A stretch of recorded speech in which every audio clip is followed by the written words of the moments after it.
மாவட்டத்தில் மட்டும் ஒவ்வொரு ஒன்றியத்திற்கும் 3 இடங்கள் மூலமாக 13 ஒன்றியங்களில் 39 இடங்களில் இது நடைபெறும்.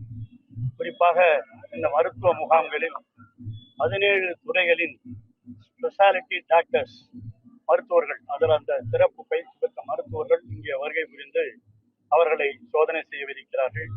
50 மருத்துவர்கள் இருக்கிறார்கள். 150 மருத்துவ பணியாளர்களுடன் இம்முகாம் நடைபெறுகிறது. ஆகவே இந்த விழுப்புரம் மாவட்டத்தை பொறுத்தவரையில் இது எல்லாம் நடைபெற்றுக் கொண்டிருக்கிறது. கர்ப்பிணிகள், மாற்றுத்திறனாளிகள், மனநலம் பாதிக்கப்பட்டவர்களுக்கு முன்னுரிமை கொடுக்கப்பட்டு, குறிப்பாக இன்று முதலமைச்சர் கூட சொன்னார், கிராமப்புறங்களில் இருக்கிற மிகவும் இந்த கிராமப்புற மக்களுக்கு, பின்தங்கிய மக்களுக்கு இந்த வசதிகளை எல்லாம் செய்து கொடுக்க வேண்டும் என்று தமிழக முதலமைச்சருடைய உத்தரவின் அடிப்படையிலே இந்த திட்டமானது நடைபெற்றுக் கொண்டிருக்கிறது. இந்த அதிநவீன சிகிச்சை முறைகள் எல்லாம் இங்கே அனைவருக்கும் வழங்கப்படும் என்ற உறுதியையும் தமிழக முதலமைச்சர் கொடுத்திருக்கிறார்கள். இங்கே வந்திருக்கிற மருத்துவத்துறை சார்ந்த செயலர் அவர்களும், அதே போல மருத்துவத்துறையினுடைய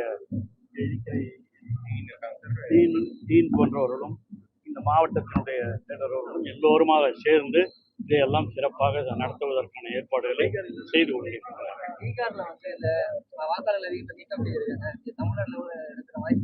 தமிழக முதலமைச்சர் அவர்கள் முதலிலேயே கடிதம் எழுதியிருக்கிறார். அதற்கான ஏற்பாடுகளை நிச்சயமாக அவர் நிறுத்தி வைப்பார். தமிழகத்து மக்கள் பாதிக்கப்படாத அளவிற்கு முதலமைச்சர் அவர்கள் எல்லா நடவடிக்கைகளையும் எடுப்பார். இந்த மருத்துவ முகாமில் நீதிமன்ற உத்தரவு மீறி இந்த முதல்வரோட பெயர் கிடையாது. அதெல்லாம் நீதிமன்றத்தினுடைய